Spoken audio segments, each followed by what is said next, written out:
My name is Juliana Nykolaiszyn with the Oklahoma Oral History Research Program at the OSU Library. Also with me today is Tanya Finchum. Today is Wednesday, November 10th, 2010, and we're on the Daniel Kramer Homestead interviewing Allen Fulton and Evelyn Kramer-Gambill as part of the Oklahoma Centennial Farm Families Oral History Project. We'd like to start today by learning a little bit about your family. Could you tell us how they originally came to Oklahoma?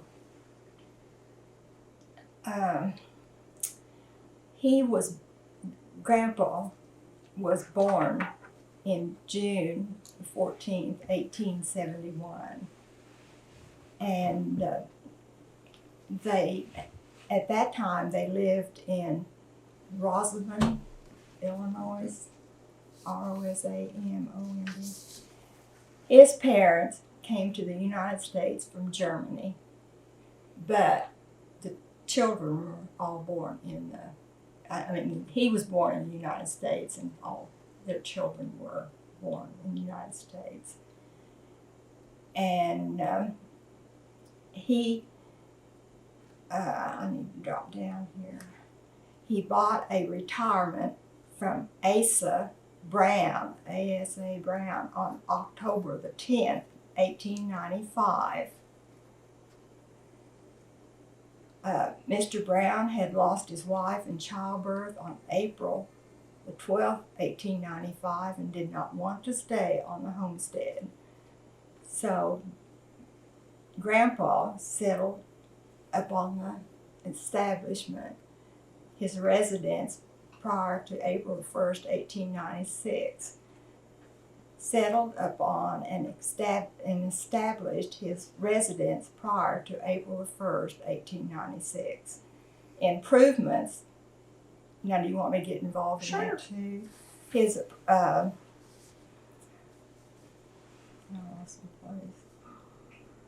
improvements that were made was $100 stable and crib worth $50. Now, if you don't want that, tell me. Chicken house and cave, which was the cellar, worth $25. One water well worth $45. Orchard of about 1.5 acres worth $75. Fencing on claim worth $75, and about 60 acres of broke land worth $60,000. The claim was part timbered, part prairie, farming, and grazing of mixed soil, mostly sandy loam. He raised crops for 6 seasons, about 30 acres in 1896, 55 acres in 1897, and about 60 acres from 1898 to May of 1902. Now, would you like for me to stop on this? Sure. Why don't you tell me what you remember about him? Oh, okay. Tell me what you remember. Oh, okay. Well, I was born in 31, and my dad and mother had married 4-something years. But anyway, when I was old enough to see things, they had this big red silo. You may have seen it driving down the road, and it was the only one in the country here or something. Anyway, it was seen by a lot of people, and they raised and baled loose. No, they didn't bale it because it was loose hay then, and they had a deal that came down, and it was tied to a post, and they had a horse that pulled this and took this loose hay up to the top layer in the old barn, and it was stored there. I'm going to stop for a second and ask, is that what you're wanting? Mm-hmm. Okay. Mm-hmm. And they had a well on the back porch of the house for their water. And Help me out. Would they pump it? Yeah, just a pump, and that was Mhm. just for the, house use. And I'm not sure how they really got water. I don't know what year they drilled a well just down by the barn for cattle and all that. And I can't remember. I think they had managed some way to put a pump on it. I don't know just how they did that. But I was an outside girl, and I went with my dad just when I was able to walk. I just was with him outside a lot. They had, in this barn, they had 12 stanchions. I think stanchions? Stanchions. They put the cows in, and they milked cows for their milk. And then they put a separator in the well house. And at that time, it was run by hand, separating the milk and cream. And they had a place on the opposite side of the cows in the barn that they had horses. And of course, everything was done by horse. And I shouldn't add what Grandpa says. He didn't have much patience with horses. Really? Why was that? Oh, they just wouldn't always do what he wanted to when he went in the barn. And he had a saying, but I don't think I'll repeat it. But it was something I kind of remember about Grandpa. And then they built granary. They built the south of the water and barn down there. Would you just call those the granary? Mm-hmm. And then, grain bins and grain storage. uh-huh. And then, I don't know when they put in the grinder for mixing and making their own feed. Yeah, I don't really remember that. Now, see, you remember some things. Well, I mean, you can remember a lot of it off of memory. What I remember is what I've been told. Yeah. It's a little different scenario because it's what my grandfather, your dad, has passed on to me and telling me about how the farm was done and the things that had happened with it, and what you're able to give us is what you remember of it. So that makes it good too. Well, from now on, you probably remember more what went on because you were with Dad a lot. Well, what do you remember of the old house? Well, how big was it? How many rooms? The house that you were raised in. Okay. Even go back to that, or the one Okay. that Grandpa Dan would have lived in. Okay. Because there was 2 houses down there. Yeah. Well, Grandpa, evidently the first house was, because somewhere it tells about what the first house was. Well,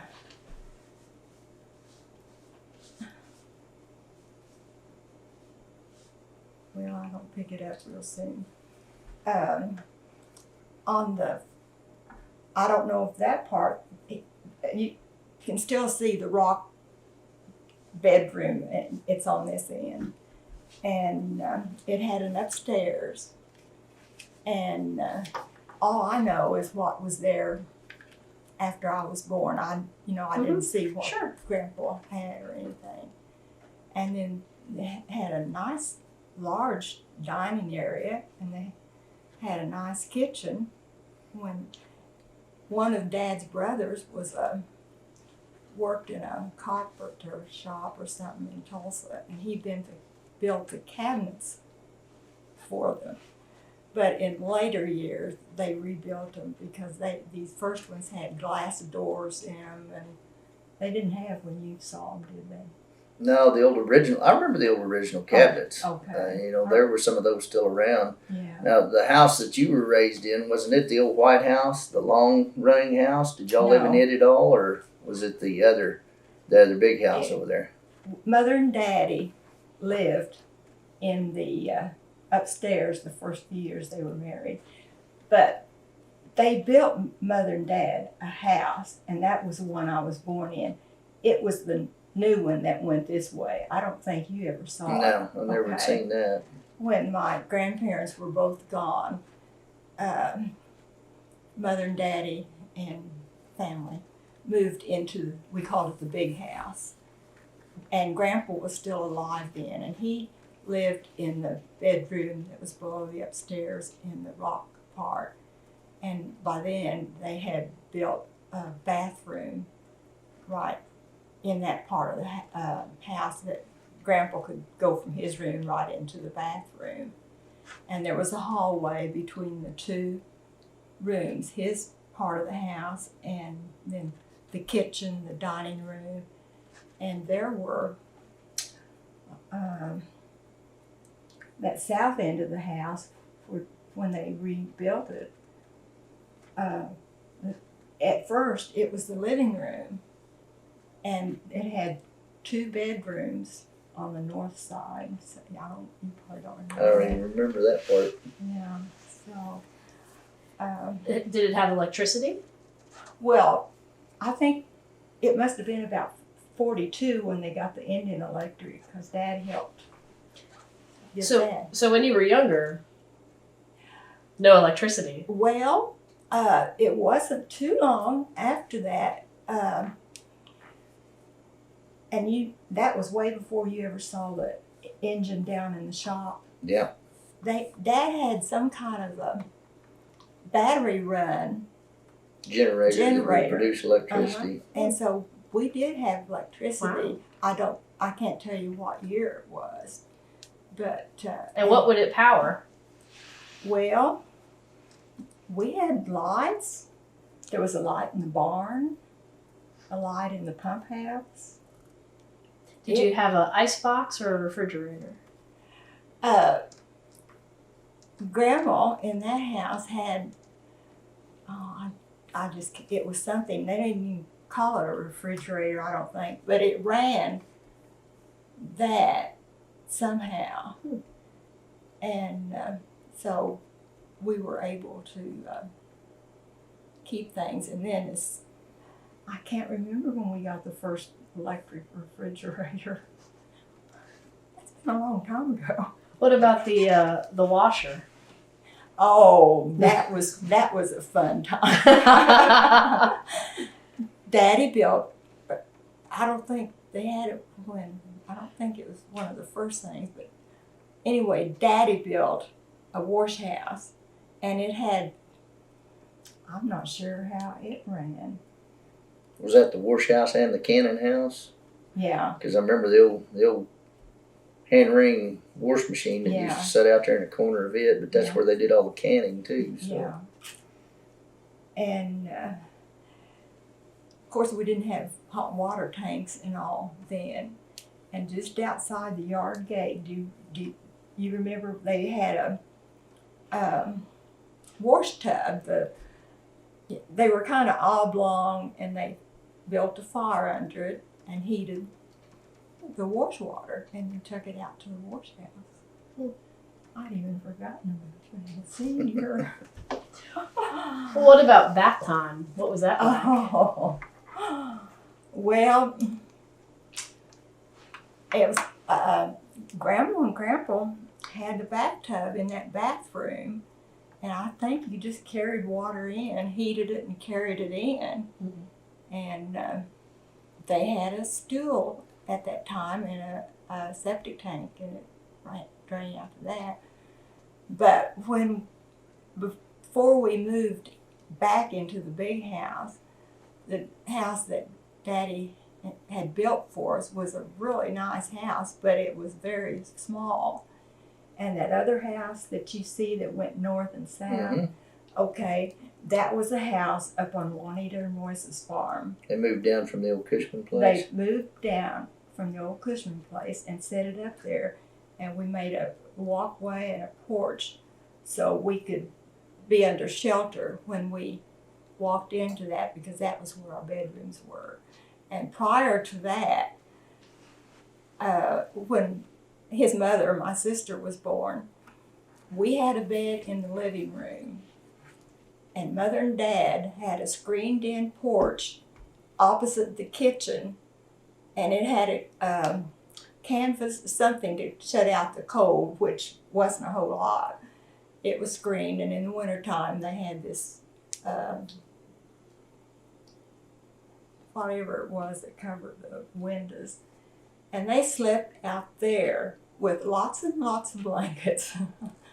So that was another reason why he moved that other house in. So. Well, as a little girl, did you have chores? Not when I was just barely walking and following Dad. But yes, Grandpa took care of the hogs at that time. And Dad and Mother milked the cows. And when I got old enough, I was right down there milking the cows.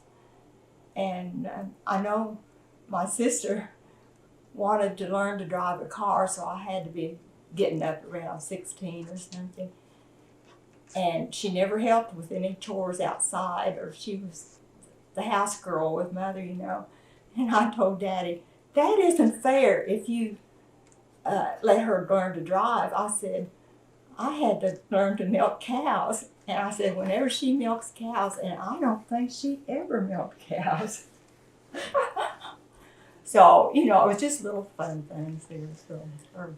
So before school, you would milk cows? Oh, no, I didn't have to milk cows in the morning. Okay. So just after school, maybe? Okay. At evening. So where would you go to school? Oh, I've got that picture. To Meramec, which is just a mile over there. And the school was actually pretty much just straight west of here. Yeah, it's just straight due west of here, but you'd have to go around the mile to get there. I mean, it's... Well, when I was growing up, we had neighbors that lived on this little hill across the road that pointing the only way I can tell. And they had some young children that walked down to the corner. We had to catch the bus down where you turn to come north. And Dad had taken an old outhouse and put it on the corner, so if it was bad or cold, we could go stand in the house. He'd put a seat across it where we could go. And then it wasn't very many years after that, 3 or 4 or something. My other granddad, my mother's father, lived at Meramec, and he became a driver of a school bus. And it was kind of interesting for us because he, picking Juanita and I up down there was the first stop of the morning. Well, he would come out early, and he would help us finish doing the dishes, and then he'd have a cup of coffee, and then when it was time for him to leave, we got in the bus and went around quite a ways around. You didn't have to walk to the school bus anyway. No, I didn't. Okay, and then Juanita and I both graduated over there, and I can't remember the year that they moved the high school. I think they moved the high school first, I think. Anyway, they just stopped the school over there, and they tore the building down, and It was just a big one-room schoolhouse, wasn't it? oh no. Did it have multiple rooms? Yeah, it probably was when Dad started school over there. He went over there, and then I think it was high school. I didn't go back far enough, but it was a small school. And the water, if you needed to drink, was an outside pump and had this long pipe in it. If you got too close to it in the winter, you stuck to it, you know. And the outhouses always got turned over at Halloween. They had one this way, and then they had for the girls, and the other one was clear down on the other side. But when I went to school, it was a nice brick schoolhouse, and I saw some of those pictures when I was going through stuff yesterday. And what was the name of the school? Just Meramec High School, Okay. or Meramec School. So, Dad went there till he got through grade school, and then he went to Pawnee for high school, and he had a apartment that he, well, not an apartment really, it was a family that took in roomers to stay that when they were going to school. And he'd come home on the weekend and then go back. But he did not finish high school because he needed to be out helping with the farm work. Mm-hmm. And so, Well, coming back to the farm, what were some of the crops that were being raised when you were growing up? oh, Off the top of your head. well, they always planted wheat and corn. And back then, what was the other grain that people used? Corn and wheat? Used to raise barley, Barley, yeah. And clover. yeah, Dad raised clover and was able to harvest it because it was an expensive crop when you could sell clover. They grew alfalfa also, Yes. oats. Oh, yeah. Your memory's better than mine. Well, was it a family operation or did you have outside help? Well, when it came to harvesting the grain, you had what was called a binder. I don't know how early they had those. I don't remember anything early. But the binder, they went around and cut the grain when it was ripe, and it made little. It was tied somehow. Tied it up in bundles. Bundles, and then you had to stack those bundles for I don't know, a few days or something, and you had people that stacked the grain, and then you went around and you had a wagon. Well, they called them hay racks, or I can't remember, something like that. Anyway, you hired outside help to come in, and they would pick up the grain. And Dad had a thrashing machine by then, and they drove one on each side of where you threw this grain. And so he had help for that. And then when you did some haying, you had to have some help on that. I guess all that grain. Well, a lot of them, the different people from the community would work together Yeah. to put up their crops and their hays and everything like that. Where there was even whenever I was a kid, Grandpa was putting up wheat harvest. When we did wheat harvest, he had his own combine, and we were harvesting the wheat. And the neighbor back to the east, Carl Anderson, would take care of hauling or transporting all of the wheat, and Grandpa would go cut his wheat for him doing that. And they just kind of worked together on a lot of that stuff that they did, and even down to their hay. They had people through that had come out and either cut hay for him or raked hay for him for years, and they would go do their hay and traded off a lot of their work for a lot of that type stuff. Yeah. And where would you take it to market? Where was market? Well, at that time, they used a lot of it, I think, A lot of the grains and stuff that were harvested never, I shouldn't say never, some of them went to sale and went to market, whether it been, I know we used to transport a lot of wheat and stuff back up to Skeety, and they sold it at Skeety or at Pawnee. Would be the marketplaces of where they would take it, but most of the grains and stuff that were grown on the farm were used on the farm. It was basically, in what had always been told to me, it was a self-sufficient farm. They didn't have to go outside for anything. They grew all their feed for their animals right here. They would take animals to sell, raised animals that they would sell would go to sale in Oklahoma City, be transported down there on an old truck, the old 49 Chevy that had the high sideboards on it, and they would be either hauling hogs or hauling cattle that they sold down there. But you know, they raised everything that it took to keep those cattle and those hogs and chickens. All of their own feed and everything was grown right here on the place.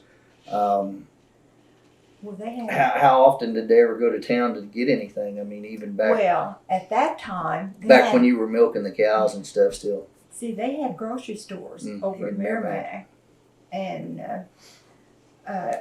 in fact, they had 3 grocery stores at one time, and a movie theater, and restaurants, and a bank, and then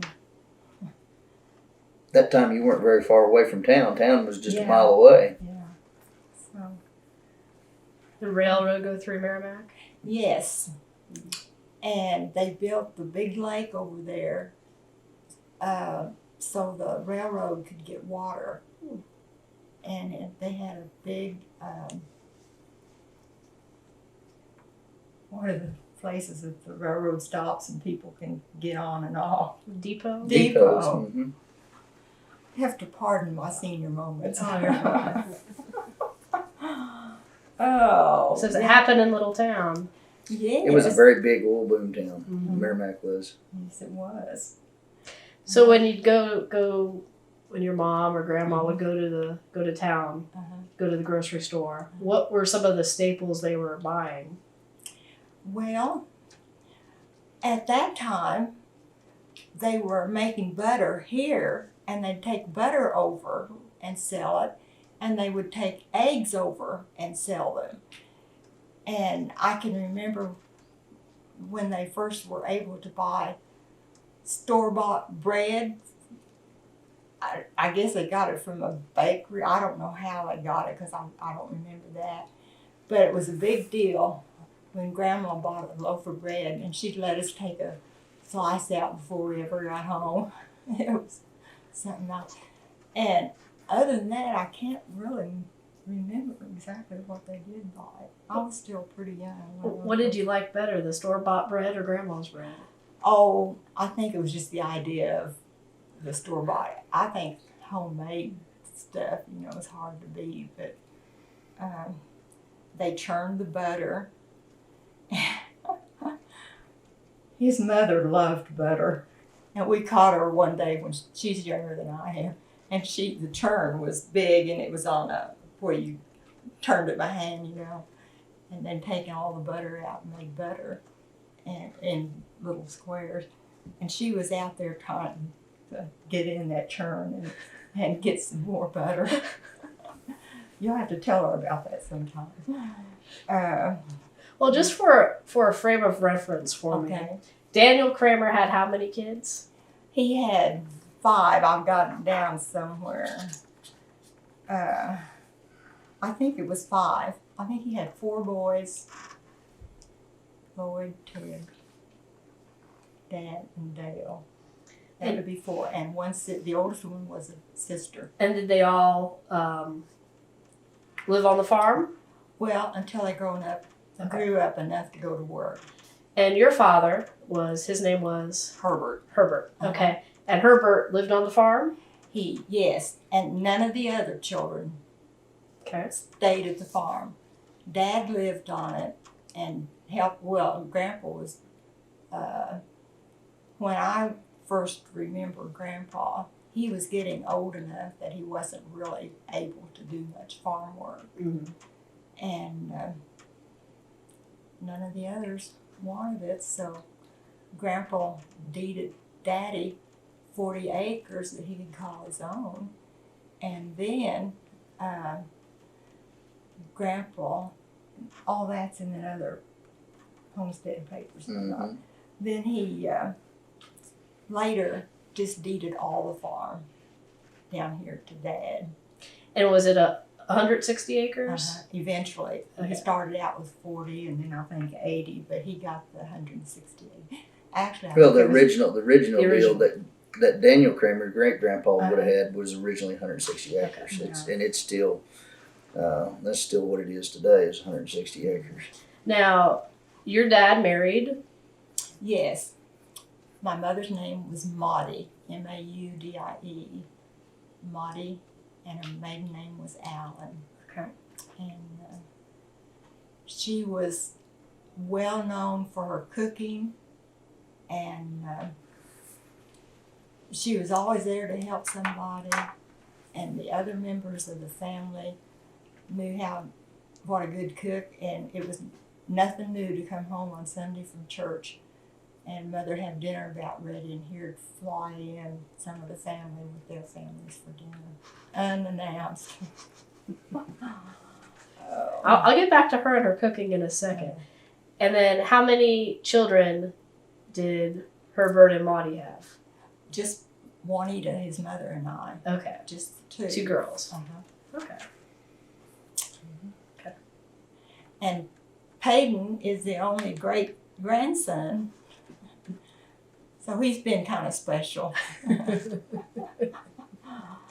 Oh. So, typical meal on a Sunday? What would your mother cook? Mother would go out and kill a chicken before we went to church, and she would have that all ready to fry when she came home from church. Did she have a technique when it came to killing the chicken? Everybody seems to have a different technique. Well, Mother had a tree stump, I think it was, that Dad fixed, and she kind of had I'm not sure if it was an axe. She had the ability to chop off their head, and then she went about Defeather. Pulling the feathers off, and she did good chicken. Mm-hmm. Mm-hmm. And she usually had something baked. Did you have a favorite meal she used to cook? Actually, they were all good. The one thing I liked was I think it was a chicken breast. I like the white meat best. And there was a cousin or something that they liked the same thing I did. And I had to give up my piece when we had company. I can remember doing that. Would she do much canning? Oh, heavens, yes. But what would she can? Okay. This side of the house that's really deteriorating, Grandpa had a great big garden. And then right straight where the fence is, well, he had an orchard. It was a big orchard. And I can remember pear trees and crabapple trees, grapes, peaches, that was where they got their, that fly, That's okay. It's bothered me all morning. And, but in the garden, Grandpa had grapes, and of course you plant a lot of potatoes, onions, green beans, and a lot of corn, and they canned all that until there were freezers, and then they would, of course that was after Grandpa was gone, but they would freeze a lot. And for our meat, they would slaughter a cow out in the runway that's from the water tank east. They would slaughter a cow, and then you had to can the meat because there was no freezers or anything. Mm-hmm. And until there got to be freezers, well, they canned the meat. And did you have to learn how to can?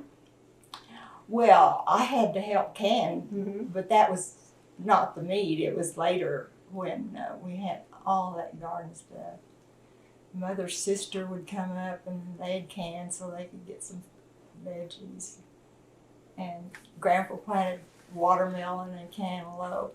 I'm probably talking too much, taking too much time. You're doing good. Well, I'm about up to the point that I left the farm. So Well, let me ask you one more question. You mentioned the water source. There was a pump, yes. and then later they dug a well out for the cows. Any other sources of water on the farm? Well, Dad ran running water from the well down for cattle. He ran that up, and we had water in the house, running water, bathroom, everything in the house. So Okay. That one down there at the barn, did it originally at one time? I can remember seeing some pictures of a big tank. Did it actually have yeah. a windmill and everything on it too It at one didn't. time? Oh, right.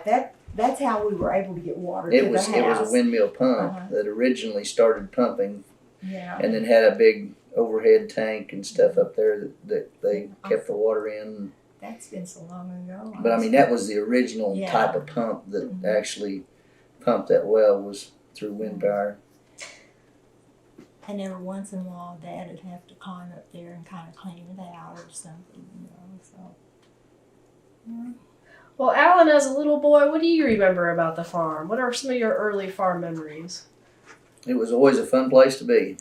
No matter where or what you were doing, it was something to get out of town and come out here. I was actually born in Tulsa.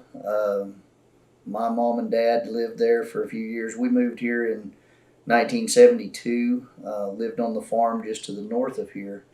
But prior to actually moving here, I spent a lot of time up here, just going out and helping my grandfather, which was Herbert, and being with him on the farm and taking care of all the animals and everything that pertained to farm life. Whether it was, something with the animals or the wheat or the grains and, the crops, and putting them in. At that time, whenever I was little, they didn't milk cows anymore. One of the main things that I can remember Grandma going to town for was to buy milk. She would buy 4 or 5 gallons every time she went to town, because that was one of the main things that they bought then was milk when they went to town. It was something, that and her bread. She did buy bread and stuff when she went into town, but going into town at that time was going into Pawnee. And I can remember as a kid, I thought that was an all-day trip to have to go to Pawnee and come back out here to the farm. It's just something terrible. It took way too much time. So, a lot of, like I say, fun experiences of helping and learning about the farm and the things to do on the farm as far as taking care of the animals and the land. My grandfather was not only a farmer, but he was a great conservationist in a lot of the things that he did, and some of the early conservation practices in Pawnee County are things that happened right here on this farm with terracing, crop rotations, trying to help the land and the water situations in any way that was possible. You work with any county agents? He was actually on the County Conservation Board of Directors for, I don't remember how many years. I'd hate to quote that, but it was very many years. He had been on there for a long time. It was something that was really near and dear to his heart. Was the conservation district and the work that they did with the conservation district, and going out and trying to help other farmers learn about soil conservation and water conservation for the land. There was nothing that meant more to him than the land itself and taking care of it. That was part of it to him. It was something that was going to be here from now on, and we had to take care of it. So as a little boy, what was one of the first things you ran to on the farm when you came to visit? Something you just really enjoyed doing? Oh, it would probably have to be the tractors and the equipment and that type of stuff. I was always fascinated with that. And, as I got a little older, I learned not to be quite as fascinated, because you'd spend many, many hours on it, with some of the ways of farming back then, when they actually turned the soil and plowed all the fields. A lot of the no-till drilling and stuff that takes place nowadays. There was a lot of acreage on this 160 acres that they had several different smaller plots of 17 to 7 acre patches, 17 acre patch, 20 acre patch. That those areas were rotated crops, so they would plow the soils every year. Some of your alfalfas, you'd put it in and it might be in there for 4 years, but your other 2 fields would be rotated from wheat and oats, barley, clover. I can remember it just seeming like taking weeks and weeks to plow one small field, but they had a lot of smaller equipment then. My grandfather's big tractors back then, I've got one of his original 1948 Ford 8N tractors that when he bought it brand new with the plow and the cultivator and everything, it was it was something that was a big new tractor to them at that time, and now it's one of them that's small enough horsepower. Up until about 3 years ago, we were using it in the hayfield to pull a hay rake with once in a while, and still have it down there and can fire it up and run it if we needed to today. But we don't currently at this time, we're not tilling any of the soils or putting them into wheat or alfalfa or any type of crops at this time. We've put everything back to native grass, and we cut and bale a lot of hay basically to take care of our cattle. We sell a little hay outside, but it has gone from that point of working the ground and the equipment. It's still being done in a certain way, but it's not the point of turning the soil for planting crops. Mm-hmm. Well, you've seen lots of changes from the 70s till today. Oh yeah, So the farm has really moved from a self-sustaining operation to something totally different. What are the types of things you're doing on the farm today? Some of the things that we do different now, like I say, we don't turn the soil. We're not planting any crops. The ground needed to rest. The ground was wore out, and it needed to go back and rest for a while. And we put everything back into grass. My dad put everything back into grass several years ago before I started into running the farm. Some of the things that we do now, and compared to in the past, where we talked a little bit earlier, Evelyn talked about where the people would actually go work for other people and do custom harvesting and that type of stuff. We had found some old records back years and years ago of where my grandfather would actually go out and do custom hay baling for other people, and some of the places that they did, and he kept really good records. I mean, it showed how many bales it made per acre, and what they got into great detail of what some of these lands did, and it also showed the length of time that it took them to do some of those places. One of the places, for instance, that my grandfather used to do all the custom hay work on, they would go spend maybe in the neighborhood of a week to a week and a half putting up this 80 acres of hay. I do that same 80 acres outside hay work now, and I do it in a day and a half. Hmm. So, there's a lot of difference in the type of equipment and the way things are done. Everything's a lot, with the bigger equipment, it's faster. It's less labor intense. We do that just within our own family. We don't hire outside help to come in like they were talking about for the harvest. It took extra people. Whereas now, us as a family, my wife and my son and myself, we go out and do all of our custom hay work that we do, not only on our own place, but outside to bring in part of our income for the farm. You were mentioning earlier about conservation efforts. Mm-hmm. And you mentioned briefly about terracing. How much, any ponds built? Yes, there were several ponds built. When we go back, if I can go back just a little bit into what I have been told about the place prior to, of Evelyn living on it, this place was actually came by. My great-grandfather bought it 3 days after the land run. Had to go through and follow through with all of the improvements that they required for the land run and show that, and the witnesses that had to come in and sign everything. There had to be so many acres that were cleared. There's places over here where they have gone in on the hillsides and cleared all the timber out, put it into grasses, and actually some of those are into improved grasses now where they're Bermuda grass.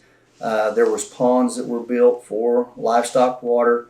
Some of those ponds are set up so that they're in the areas where terracing brings the water into the ponds to help fill the ponds.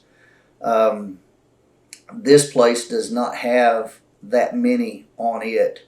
It is adjoined to another place where the ponds that are used, livestock can go across into other areas. The creek that runs through this place is a big portion of the livestock watering. This time of year right now, we haven't had any rain in a long time. For the most part, a lot of that creek is dry. there are still pockets of that creek that are deep enough that still have standing fresh water in them. So, it doesn't take a lot of rain to have water flowing through the farm itself. So that is one of our main water resources. There is a couple of ponds on it though, however, like I say, that were built for the purpose of retaining water for livestock. And throughout time, did your grandfather have to have an outside job, or was the farm his job? Well, and you're Evelyn saying can for your answer father. a lot of that more. My father never had the farm as a full-time job at all. He worked outside in Tulsa, basically the majority of his life, worked outside everywhere up until when he was retired, and then he did run cattle on it after he was retired from another job. My grandfather, Herbert Kramer, this was basically, he never had an outside job anywhere other than working on the farm. And, up until 6 years ago, probably it was right at 6 years ago, I had worked outside. We had run everything up to the point of where my father was running cattle on this operation and trying to keep up after he had retired from working in Tulsa. I had been working outside all of these years, and then when we had bought the original homestead here off of my aunt, how many years ago was that? Well, What year was it? You bought it in 97. Bought it in 97. Okay. Well, we were still currently at that time working. I was working outside at another job up until about 6 years ago, and due to some factors that happened with my job there where I was working, that we actually, my wife and I have went back to basically farming. Now, we're not able to say that this 160 acres is a self-sufficient farm or we're making a living off of this 160 acres. We rent a lot of other pastures. We run cattle on other pastures. We process and put up a lot of hay every summer, not only on other lands that we lease that we may sell hay off of, but we do custom hay baling outside for other people. All of these old farms around that we're talking about are Centennial farms that are over 100 years old. All of these old farms have fencing on them that are over 100 years old, and if you've ever been around any of that, as soon as you touch it, it just breaks in your hands. Well, we had, I guess I could say through my grandfather, one of the things that he taught me was how to build fence. And we had to build a lot of fence on our place and keep the fences up on here. And just kind of by word of mouth, we do a lot of outside work building fence every year. I'm actually a welder by trade, so it's kind of something that falls into place with not only our farm, but other farms throughout the community and the county and the area, that we do outside jobs. We're not truly working at an outside job somewhere, but we are custom hiring to many other places, building fence for them, building corrals, doing dirt work, whatever. We supplement our farm income by working on other farms also. Farming has definitely changed through the years, and I think it's harder to just be a farmer and that's your job. How many acres do you think you need to make a living farming? And when we talk, Centennial farms are usually 160 acres. If you had to put a number on an acreage, well, I don't know. That would be really hard to figure. 160 acres was what they originally set up back in the land run. Said, okay, that's all anybody ever would need. I know that my grandfather had chances to buy some other properties around here, and he didn't know what he would do with it. There would just be no way that he could upkeep it and run any more cattle than what he was running, and just didn't have enough time in the day. It would be hard to say, because you can get up to a certain point that if one person, we're talking about if one person or one family is trying to operate that, that you could wind up with more work there than you could take care of, and it would start going the other way. It's kind of like your pastures. If you overgraze them, you lose. Well, it's the same way. If you try to take on more work than you can handle by yourself, you either have to hire more people, which costs you more in the long run, or you have to back up to that certain line to where it's something that you can handle and take care of an operation yourself and settle for that point of it. So I don't really know the true what I would say that you would have to have. I know that it would be more than 400, 4 quarters. It would be more than a section of land to be able to run enough cattle and hay operation and everything else. It would take a lot more than one section for a person to make a living to be able to just get by. Mm-hmm. Well, coming back to the farm today, what are some of the operations going on? Well, now today we're a little bit more diversified on the animals. I say more. We still run cattle just like they did years ago. We've got horses. We're not milking any cattle. My son, back when he was in high school, started a goat operation where he is raising boar goats, and he was raising those originally starting out to be projects for 4-H and FFA, and it's like everything else. Everybody that I've ever talked to, when you start a project like that and continue on with it, you have some of your best animals after you get out of school. So he is currently still living at home with us, and he works an outside job in Stillwater. But he has a goat operation that has been able to raise a lot of really nice animals and sell them to other people that are wanting to show animal projects, and not only show for 4-H and FFA projects, but he's raising the type of livestock with his goat operation that people want to buy part of his breeding to put on their places to start their own operations. We used to have several horses around that we used.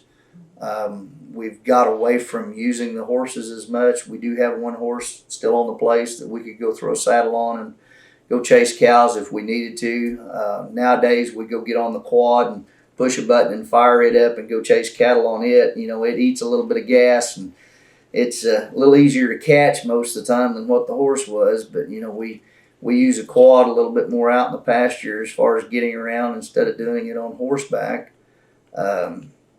Our tractors are 3 and 4 times bigger than the tractors that were used back then, and they had one big tractor. We've got 4.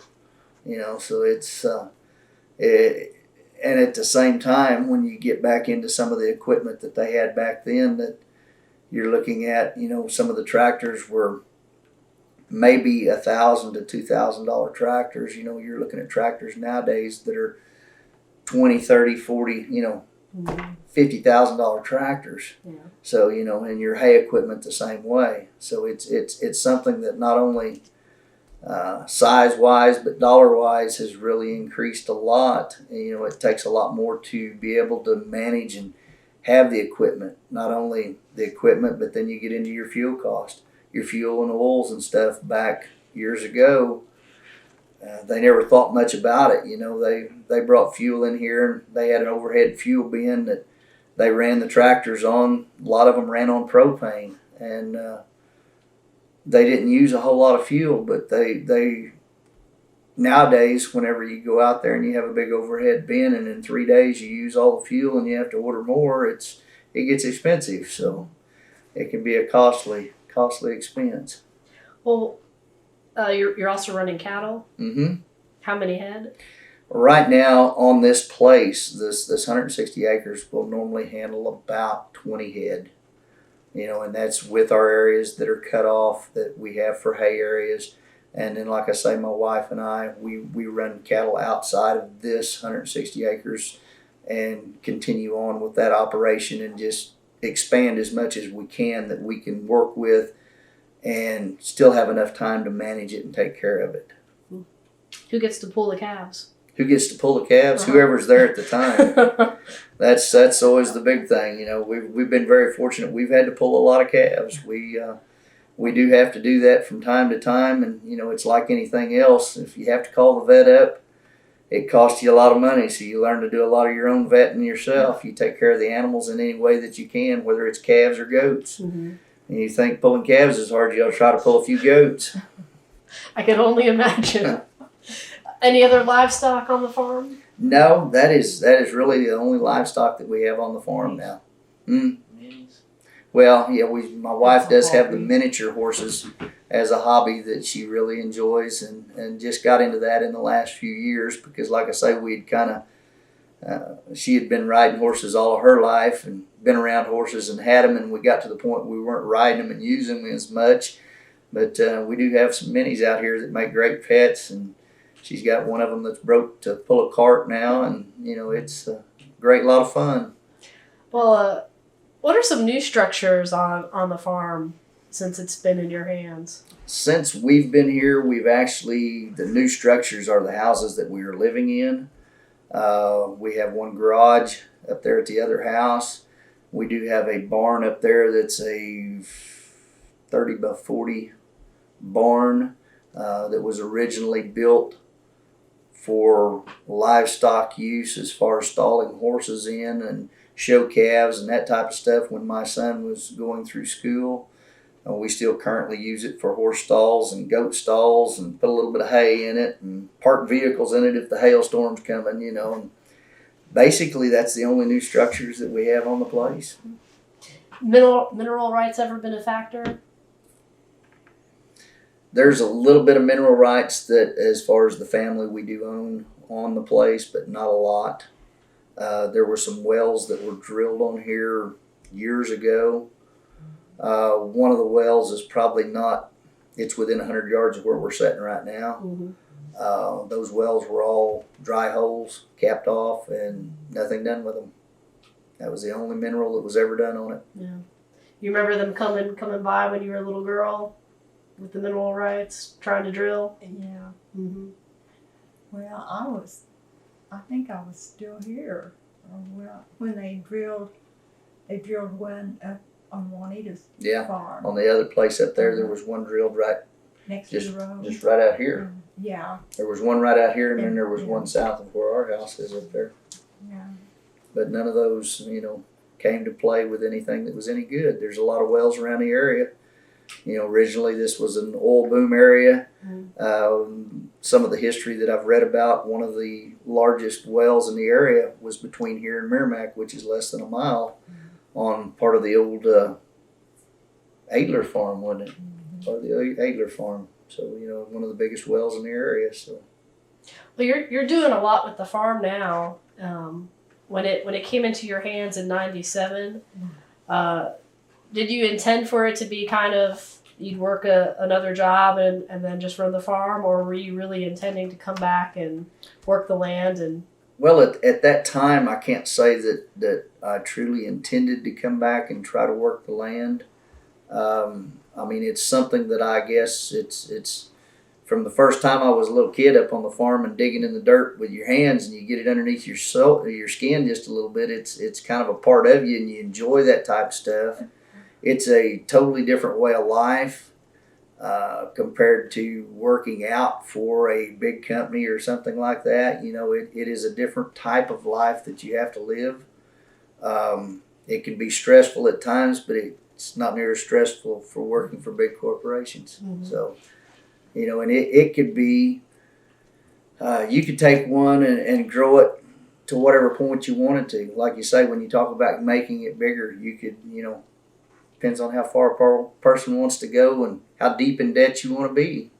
I want to know from both of you your favorite or a couple of your favorite farm memories. Particular holiday, something that just really comes to mind, a favorite farm memory. Well, holidays were always spent at the farm, and Mother's family and Dad's family. Everybody always came to the farm for Thanksgiving and Christmas. Yeah. We were all right down there in the old house. And, it was always something. And I guess one of one of my fondest memories of coming to the farm would probably be before I ever lived up here, whenever I was still young and lived in Tulsa. My father was a avid bird hunter and loved to bird hunt, and every year we would get to come to the farm and go bird hunting. And I mean, we came up here and that was, before Thanksgiving and around Thanksgiving holiday, but it was something where we got to come up here and spend a lot of time on the farm and bird hunt. Before I was old enough to even carry a gun and hunt, I went with them anyway. They might have to pack me back and carry me home, but I went, and we went all day long. So, Evelyn, you got a fond memory? Well, we went out and hunted for a cedar tree and cut a cedar tree down to decorate for Christmas. I can remember us doing that. And we got, all the cousins were here, and it was just a great time. As far as anything really outstanding, at the very moment, I can't think of something. Have you, Evelyn, remained your entire life here in Oklahoma? Yes. And why did you stay in Oklahoma? Well, my first job, I worked in Pawnee for a doctor, and he built a hospital, just his, and I worked for him at the hospital. And then I met my husband-to-be, and he worked for the highway department, and we were transferred suddenly. They moved the whole department to Stillwater. So then, on the spur of the moment, we moved to Stillwater, and he worked with the highway department until he retired, and I worked at a printing company doing their office work. When he retired, he wanted me to quit work, so I did. And he wanted to see if Dad would give us enough acreage to move and have a house out here on the farm. He liked to fish, and so we contacted Daddy, or we came up here, I think everybody was there that day, and talked to Daddy about it. And he said, oh, that was fine. So Bill, my husband, we walked around, and we chose the place where Allen is living now. And so we moved up here in the first part of '84, but we bought a mobile home, and it was just a single wide then, and we lived there. And then he passed away. That flight, It's okay. He passed away in '89. And so I lived there alone and more or less took care of Dad because I could see his lights were on from my house. And then I got married again. And that time I moved back to Stillwater. And he lost his dad in October of last year, suddenly. And I lost my husband in Stillwater in March of this year. And so I've never had, reason to move out of the state or in almost the county. And Allen called me not too long after that, and he said, you don't have any family in Stillwater, and if I fell or had problems, they had to drive down real quick and take care of me. So he said, we want you to move back on the farm. I said, well, let me think about it. What was it, the next morning I called you? I said, okay, I'm ready to move. So I moved back. Well, in the meantime, they had to buy a double wide because my single wide wasn't wide enough for them. So he helped me do all the looking around and taking care of finding a mobile home I liked. He's doing all the outside work to get me settled here, and he's still, after it turned cold, he's going back now to finish up my outside work. I had no reason to move out of state. That's why we couldn't come last year when we were called to do this. Well, what do you like so much about Oklahoma? Well, like I say, I've never lived anywhere else, but I love the farm. Mm-hmm. It's just carefree, and you kind of do what you want to when you do, you know. And I don't have children, except I have adopted. I'm their godmother from when they were, his sister and him were born. I claim them, and they're the children I would have wanted to have children just like. They're super. And their son is too. He's just great. That's why I like him. Well, Allen, I mean, you probably could have gone anywhere. Why'd you stay in Oklahoma?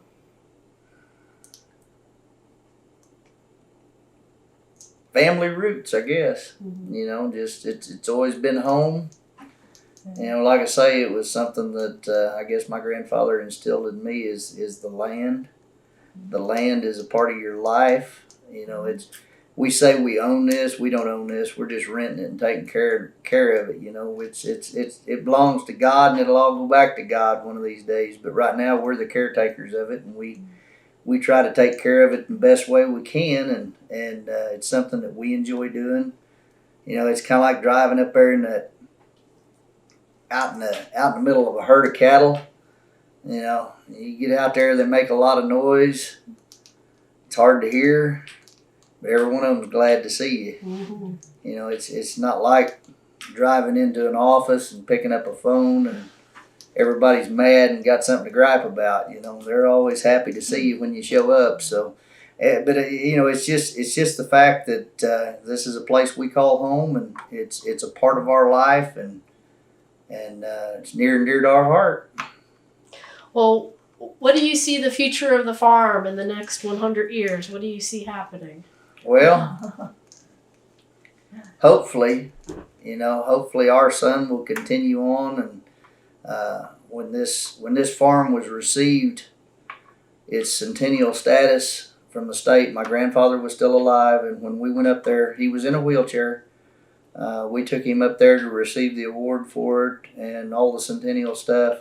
And at that time, my aunt owned the farm. And when we went up there, she went with him, and I went with him, and my son went with him. And my grandfather stated at that time that this was the next 4 generations that would have this farm. And hopefully that's what happens. You know, hopefully my son will want to continue on taking care of the land. You know, now whether or not he'll ever get to the point of it that the land will be enough and the other outside stuff around will be enough that he can make a living at it, I don't know. You know, if you'd asked me 10 years ago that I would be back to basically just farming, I would have told you there wasn't no way. You know, it's just not possible, because it is a hard way to make a living, and you know, but it's something that we truly enjoy. And they told me a long time ago, said if you'll figure out something that you enjoy working at, you'll never work a day in your life. So, you know, I hate to say that we never work a day in our life, because I'm awful tired every once in a while. So. Well, is there anything else you'd like to add before we close today? Anything else you'd like to tell us? I think I've probably done too much talking anyway. Allen, you've done such a great job. I should have had you go over these papers and you give all this information. You did a lot better job with it than I you could. both You did great. Well, we appreciate you sitting down with us and taking time out of your busy schedule. Thank you very much. So when you're growing up, you need to tell me about the tractor. well, I already knew about the tractor, because when Dad harvested and put it through the Thrashing machines. the thresher, yeah. Mm-hmm. Well, it ran off the tractor on a long belt, and I sat on the tractor so I could stop it real quick if Dad needed to. And I was not that young then. But this big field out west of Allen's house, clear to the top of that hill, was plowed, and Dad would come out with me, and he would make the first round and show me where to go. And that was the longest day I plowed that when it was time to plow it.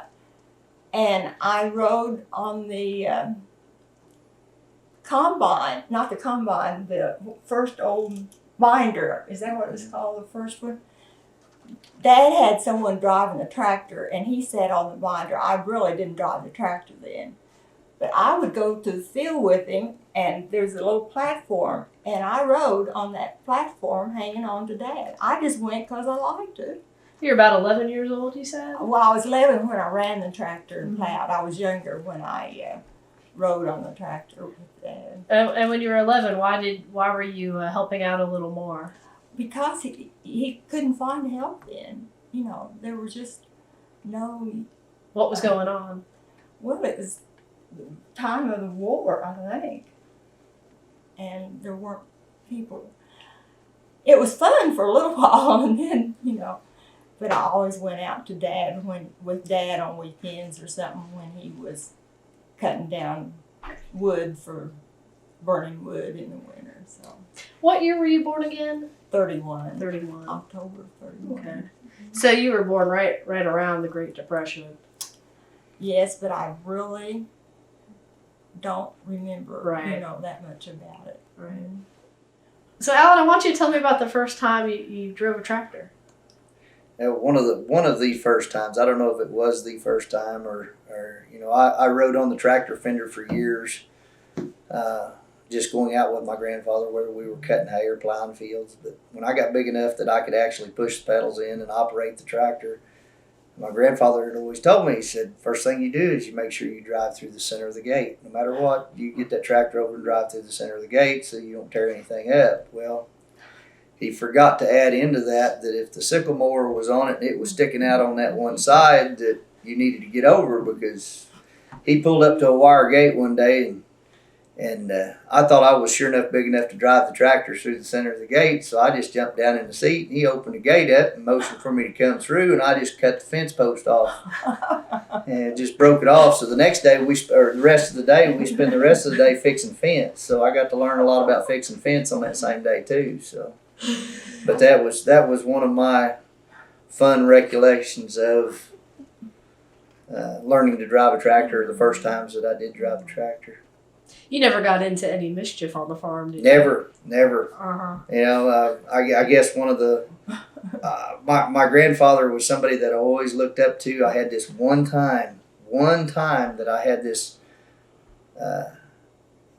bad outlook, I guess I could say, of my grandfather, because I always thought my grandfather was one of those that no matter what I did, he would stand up for me and be behind me 100%. I was in the house, and I don't remember how old I was. I was really young, but I was up here spending some time up here. And I don't remember what I did to make my grandma Maudie mad, but I made her very mad. And she come after me and was chasing me out of the house. And my grandfather was out in the old machine shed working on something out there. Either he wasn't grinding feed because there wasn't a tractor out there, but he was working on this machine out in the machine shed.